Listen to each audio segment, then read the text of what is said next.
lot of funds for the hospital, and oddly enough, LSU tried out the chapter, and their friends and partners that helped write the letters raised some of the most money in the nation than any other chapter. So thank you again for being here, and I want to introduce, I have two families here tonight that kind of want to share their story. And the first one is the Smarts, Troy and Missy and their children, Kennedy, Kason, and Connor. And Connor was just at St. Jude this fall, so I'll let them tell you a little bit about their history with St. Jude and why they want to come and tell you about it. Well, first, I'd just like to say thank you for allowing us the opportunity to come here and share our story, and thank you for the wonderful job that y'all do. St. Jude had always been one of our favorite organizations to donate to.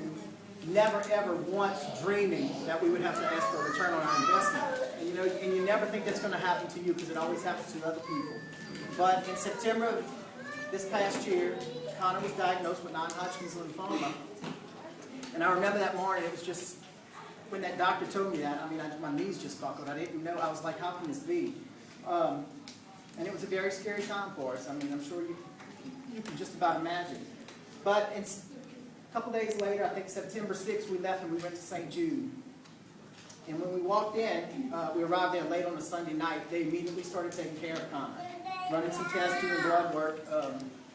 It had been a really long, stressful day. But what I can tell you is, the next day, once we got to meet some families and see some families, we were really baffled because we were like, how can all these people here be so happy and going through such a terrible time in their lives and having to deal with such a horrible disease? But it didn't take long for us to realize just how amazing St. Jude really was and to understand why those people were happy. Connor went through 5 weeks of treatment. He did wonderful with it. 5 cycles of treatment, which took, supposed to take anywhere from 4 to 6 months, and Connor actually did them in 3 months, exactly 3 months. So he did really well with it. And that happened because with each cycle, you have to wait. You do the cycle with the medicine, it kills your good cells, so it breaks down your immune system, and so they have to wait for your cells to recover in order to start the next treatment. And it's usually 21 days. The best case scenario is 21 days, or as soon thereafter when your cells recover. And with him, he recovered every 14 days after treatment. So he was like a miracle. And the doctors were even baffled. So he just did so well. He never got sick. It was trying. It was really hard because, just like Troy said, all I did was cry. Well, I had a 4-week-old baby at home. And so it was just a lot going on at the time. And so we walked around, we're like, how can everybody be so happy here? But the doctors are so, I don't know. They're just intelligent. They're down to earth. They're not like the doctors here. And even the doctors here, you can do blood work, and if y'all have ever been, it takes a week to get any kind of results back, anytime you go to the doctor for anything. And with them, you can pretty much get anything back within an hour, and so they were always just doing everything to where you didn't have to wait a lot, you didn't have to, you always knew what was going on right away. And they broke it down to you in layman's terms, to where you knew what was going on. All the families there laughed because you're like, I could diagnose you in a heartbeat and tell you what everything is. You learn so much. You just learn so much, and you have to know so many terms, and It definitely was. It's an experience that you really can't understand until you've actually been there and seen how it works. And so for the work that you all do and the amount of money that y'all raise, it's amazing because you really are. You have no idea how good of a job you're really doing and how much you're really making a difference in people's lives. They were just so accommodating from, I'll give you an example. When LSU played Tennessee, it just so happened that Connor's favorite nurse was a Tennessee fan. So the child life specialists, who are basically their job is to come around and play with the children, brought Connor some purple and gold window paint, because in each room there's windows that overlook the hall. And Connor had his windows all painted purple and gold, and he had LSU beat Tennessee. The next day after the game was over, after LSU had won, the child life girl came in and they erased go and beat, and they put the score, LSU 20, whatever the score was, I don't remember, to pick on his nurse, but I mean, they were just troopers. They were just so accommodating. One day he wanted Ritz and the squirt cheese. You know, what hospital really has that?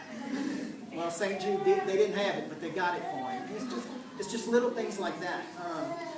We had the wonderful opportunity to stand at the Target House, and the facilities at Target House are they're just first rate. You can't even imagine what all there is at Target House just for the children. We actually met Anna James while we were there, and quite a few other families in this area, so we've become really good friends with them. You know, I often describe it to people as we've joined a club that we would love for everyone to experience, but we really don't want anybody to have to ever join. And that's just what it was. I mean, it was. If you have never been to St. Jude and never seen the hospital and seen how it operates, I'm telling you, one day take a vacation in Memphis. You can find a few other things to do around there, but go visit St. Jude. It is. There's no words to describe what it has done for us and for a lot of other families, and it's all because of people like you. And I thank y'all so much. Because it's not a boring hospital. Like you said, there's windows in all the hospital rooms and stuff, but the painting, the artwork, I mean, the halls are just bright. I mean, the floors, everything. In fact, there's a whole wing that has, you know, all the Tri-Delta, you know, symbols and the dolphins and stars and stuff. You know, like it's really, it's just inviting, and it just it gives you a sense of peace. And I always, you know, my friends would call me and they're like, how are you doing? Because I'm just a wreck. I don't know how you're doing because I'm doing so bad. And I said, you know, as bad as it is for your child to go through this, y'all are doing worse than me, because being over there, you're not as upset as you would think, you know, because it's such a wonderful place. So Connor got to do a lot of fun things and meet some fun people. He played Pac-Man with who? Brad Paisley. He shot a music video with Catherine McPhee. So he got to do a lot of fun and neat things, and they just do that every day. I mean, there's something going on every day for the children. And it really helps to take all the worry and the pressure off of you, because you just have that little getaway, even if it's just, you know, going down to they have a phenomenal arts and craft room at Target House. And to just go down there and do arts and crafts, it just gives you the opportunity to kind of forget about that day at the hospital and stuff like that. And the last funny story about Connor, just y'all see he has on this LSU shirt. When we got to St. Jude, every doctor or every nurse that ever drew blood from him heard what? You tell him. He'd tell him, be careful, because I don't want to surprise you, but my blood's going to be purple and gold. He's another one Tiger fan. yeah, he did that. There was well, because he was on the Today Show with there was a young man, his name was Sean, and he signed for Auburn. In his senior year of high school, he signed for Auburn. He was from Tennessee. And but 3 months after he signed, he found out he had leukemia. And so he was being treated. They still kept him on, but he never got to play. And so he was a really big dude. In fact, everybody would walk around looking at him thinking he was a basketball star, because he was so huge.